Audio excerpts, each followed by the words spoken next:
And yes, he said, you are accepted by that which is greater than you. And the name which you do not know, do not ask for the name now.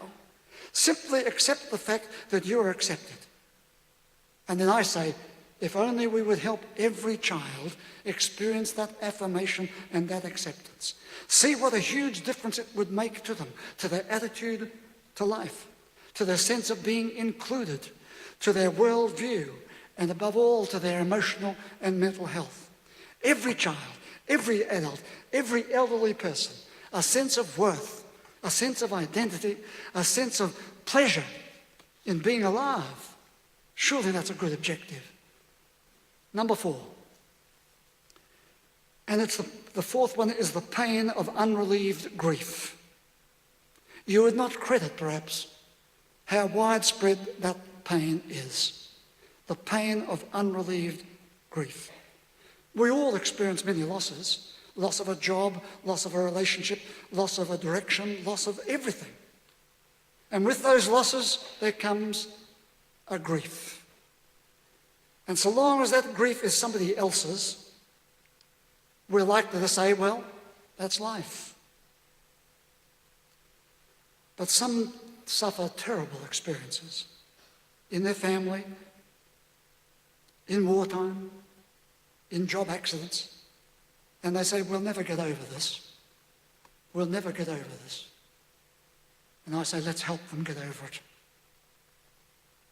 There is a very high incidence in our very own community of child abuse here in Australia. Physical, sexual, verbal, emotional abuse of children, young people. And there is the childhood disillusionment as parents place their goals too far ahead of caring for their children.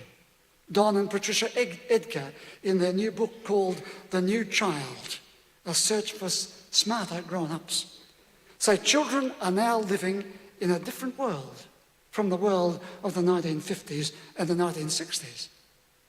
See, that's only 50 years ago, not 2,000 years ago. A different world. Family structures are more fragmented, they say.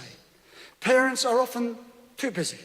Market forces dominate as never before, and religious institutions are less meaningful influences in people's lives.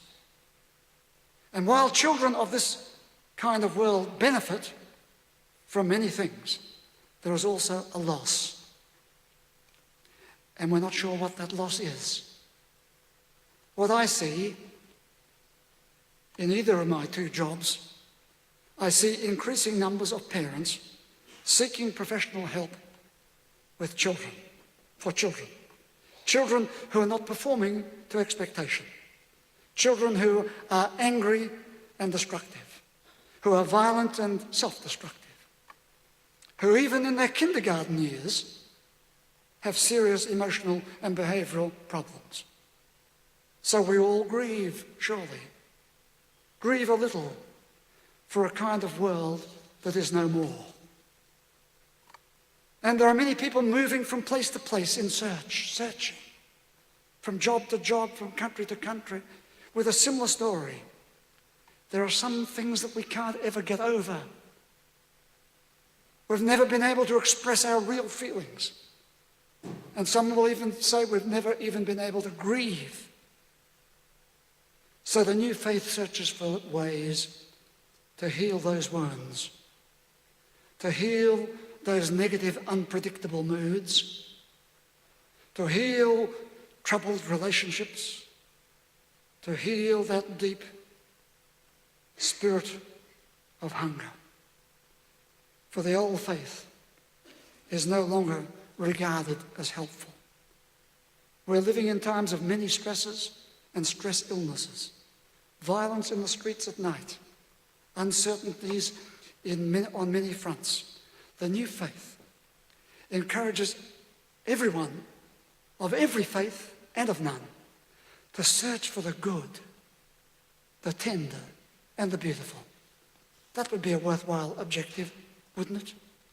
Let that search lift you out of where you are into a sense of living life fully. Let that search bring you some inspiration and above all some transformation and growth. Search for the good, the tender and the beautiful. Rabbi Lerner, Michael Lerner, in his recent book, talks of a different way of describing God.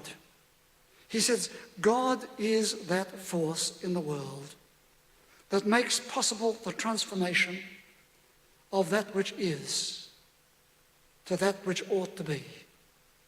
Did you get it? God is that force in the world that makes possible the transformation of that which is to that which ought to be. We here at St. Michael's want to be part of that forward-looking transformation into a life-centered religion. A life-centered religion to which Jesus of Nazareth continually pointed. Would you please stand?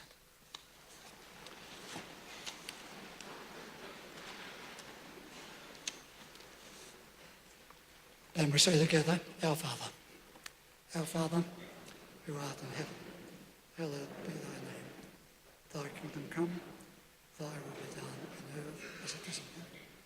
Give us this day our daily bread, and forgive us our trespasses, as we forgive those who trespass against us.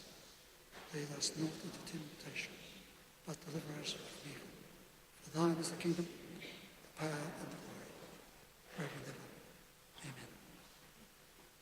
And would you pause for the blessing?